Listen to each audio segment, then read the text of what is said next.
जय श्री हरि विष्णु मित्रों। बृहस्पतिवार की पौराणिक कथा। गुरुवार व्रत करने से बृहस्पति देवता प्रसन्न होते हैं। यह व्रत अत्यंत फलदायी है और अग्नि पुराण के अनुसार अनुराधा नक्षत्र युक्त गुरुवार से आरंभ करके 7 गुरुवार करने से बृहस्पति ग्रह की हर पीड़ा से मुक्ति मिलती है। बृहस्पतिवार व्रत कथा। प्राचीन समय की बात है। एक नगर में एक बड़ा व्यापारी रहता था। वह जहाजों में माल लदवा कर दूसरे देशों में भेजा करता था। वह जिस प्रकार अधिक धन कमाता था उसी प्रकार जी खोलकर दान भी करता था। परंतु उसकी पत्नी अत्यंत कंजूस थी। वह किसी को एक दमड़ी भी नहीं देने देती थी। एक बार सेठ जब दूसरे देश व्यापार करने को गया तो पीछे से बृहस्पति देव ने साधु वेश में उसकी पत्नी से भिक्षा मांगी। व्यापारी की पत्नी बृहस्पति देव से बोली, हे साधु महाराज, मैं इस दान और पुण्य से तंग आ गई हूँ। आप कोई ऐसा उपाय बताइए जिससे मेरा सारा धन नष्ट हो जाए और मैं आराम से रह सकूं। मैं यह धन लुटता हुआ नहीं देख सकती। बृहस्पति देव ने कहा, हे देवी, तुम बड़ी विचित्र हो। संतान और धन से कोई दुखी होता है। अगर अधिक धन है तो इसे शुभ कार्यों में लगाओ। कंवारी कन्याओं का विवाह कराओ। विद्यालय और बाग बगीचों का निर्माण कराओ। ऐसे पुण्य कार्य करने से तुम्हारा लोक परलोक सार्थक हो जाएगा। परंतु साधु की इन बातों से व्यापारी की पत्नी को खुशी नहीं हुई। उसने कहा, मुझे ऐसे धन की आवश्यकता नहीं जिसे मैं दान दूं। तब बृहस्पति देव बोले, यदि तुम्हारी ऐसी इच्छा है तो तुम एक उपाय करना। 7 बृहस्पतिवार घर को गोबर से लीपना, अपने केशों को पीली मिट्टी से धोना, केशों को धोते समय स्नान करना, व्यापारी से हजामत बनाने को कहना, भोजन में मांस मदिरा खाना, कपड़े अपने घर में धोना। ऐसा करने से तुम्हारा सारा धन नष्ट हो जाएगा। व्यापारी की पत्नी ने बृहस्पति देव के कहे अनुसार 7 बृहस्पतिवार वैसे ही करने का निश्चय किया। केवल 3 बृहस्पतिवार बीते थे कि उसकी समस्त धन संपत्ति नष्ट हो गई और वह परलोक सिधार गई। जब व्यापारी वापस आया तो उसने देखा कि उसका सब कुछ नष्ट हो चुका है।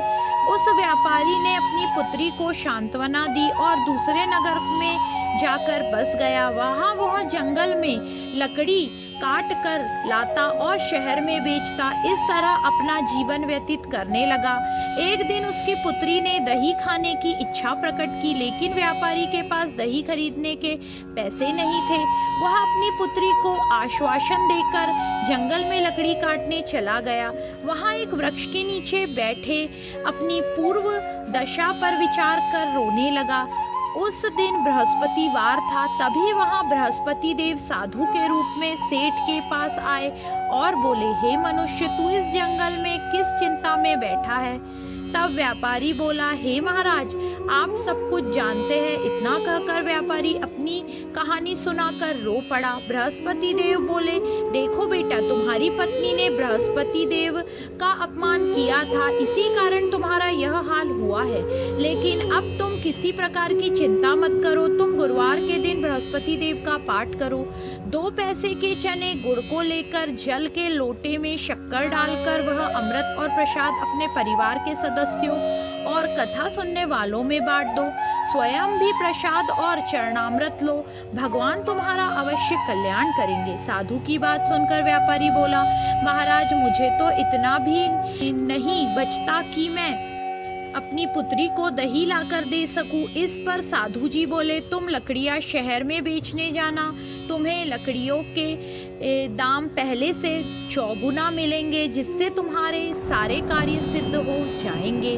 उसने लकड़ियां काटी और शहर में बेचने के लिए चल पड़ा।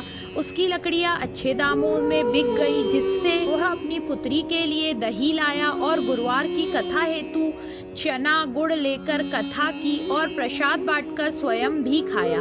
उसी दिन से उसकी सभी कठिनाइयां दूर होने लगी। परंतु अगले बृहस्पतिवार को वह कथा करना भूल गया। अगले दिन वहाँ के राजा ने एक बड़े यज्ञ का आयोजन कर पूरे नगर के लोगों के लिए भोज का आयोजन किया। राजा की आज्ञा के अनुसार पूरा नगर राजा के महल में भोज करने गया, लेकिन व्यापारी व उसकी पुत्री तनिक विलंब से पहुँचे, अतः उन दोनों को राजा ने महल में ले जाकर भोजन कराया। जब वे दोनों लौट कर आए तभी रानी ने देखा कि उसकी खूंटी पर टंगा हार गायब है। रानी को व्यापारी और उसकी पुत्री पर संदेह हुआ कि उसका हार उन दोनों ने ही चुराया है। राजा की आज्ञा से उन दोनों को कारावास में कैद करवा दिया गया। कैद में पड़कर दोनों अत्यंत दुखी हुए। वहां उन्होंने बृहस्पति देवता का स्मरण किया। बृहस्पति देवता ने प्रकट होकर व्यापारी को उसकी भूल का आभास कराया। उन्हें सलाह दी कि गुरुवार के दिन कैद खाने के दरवाजे पर तुम्हें 2 पैसे मिलेंगे, उनसे तुम चने और मनुक्का मंगवा कर विधि पूर्वक बृहस्पति देवता का पूजन करना, तुम्हारे सब दुख दूर हो जाएंगे।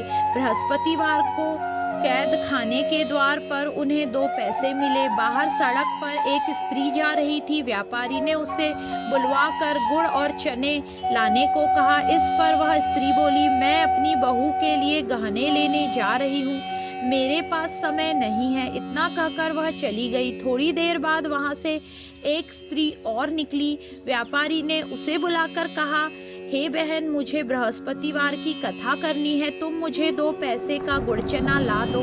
बृहस्पति देव का नाम सुनकर वह स्त्री बोली, भाई मैं तुम्हें अभी गुड़ चना ला कर देती हूँ। मेरा एक लौता पुत्र मर गया, मैं उसके लिए कफन लेने जा रही थी, लेकिन मैं पहले तुम्हारा काम करूंगी, उसके बाद अपने पुत्र के लिए कफन लाऊंगी। वह स्त्री बाजार से व्यापारी के लिए गुड़ चने ले आई और स्वयं भी बृहस्पति देव की कथा सुनी। कथा के समाप्त होने पर वह स्त्री कफन लेकर अपने घर गई। घर पर लोग उसके पुत्र की लाश को राम नाम सत्य है कहते हुए शमशान ले जाने की तैयारी कर रहे थे। स्त्री बोली, मुझे अपने लड़के का मुख देखने तो दो। अपने पुत्र का मुख देखकर उस स्त्री ने उसके मुंह में प्रसाद और चरणामृत डाल दिया। प्रसाद और चरणामृत से वह पुनर्जीवित हो गया। पहली स्त्री जिसने बृहस्पति देव का निरादर किया था, वह जब पुत्र के विवाह हेतु पुत्र वधू के लिए गहने लेकर लौटी, जैसे ही उसका पुत्र घोड़े पर बैठकर निकल रहा था, वैसे ही घोड़े ने ऐसी उछाल मारी कि वह घोड़े पर से गिरकर मर गया। यह देख स्त्री रो रो कर बृहस्पति देव से क्षमा याचना करने लगी। उस स्त्री की याचना से बृहस्पति देव साधु के वेश में वहां पहुंचकर कहने लगे, हे देवी, तुम्हें अधिक विलाप करने की आवश्यकता नहीं, यह बृहस्पति देव का अनादर करने के कारण हुआ है। तुम वापस जाकर मेरे भक्त से क्षमा मांगकर कथा सुनो, तभी तुम्हारी मनोकामना पूर्ण होगी। जेल में जाकर उस स्त्री ने व्यापारी से माफी मांगी और कथा सुनी। कथा के उपरांत वह प्रसाद और चरणामृत लेकर अपने घर वापस गई।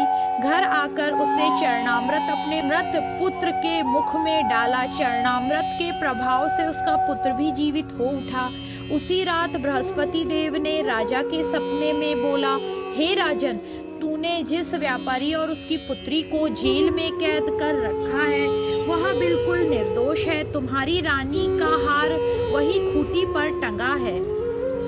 दिन निकला तो राजा रानी ने हार खूंटी पर लटका हुआ देखा। राजा ने उस व्यापारी और उसकी पुत्री को रिहा कर दिया और उन्हें आधा राज्य देकर उसकी पुत्री का विवाह उच्च कुल में करवाकर दहेज में हीरे जवाहरात दिए। इस प्रकार जो बृहस्पतिवार का पूजन और कथा सुनता है, उसकी सारी मनोकामनाएं पूर्ण हो जाती है। जय श्री बृहस्पति देव।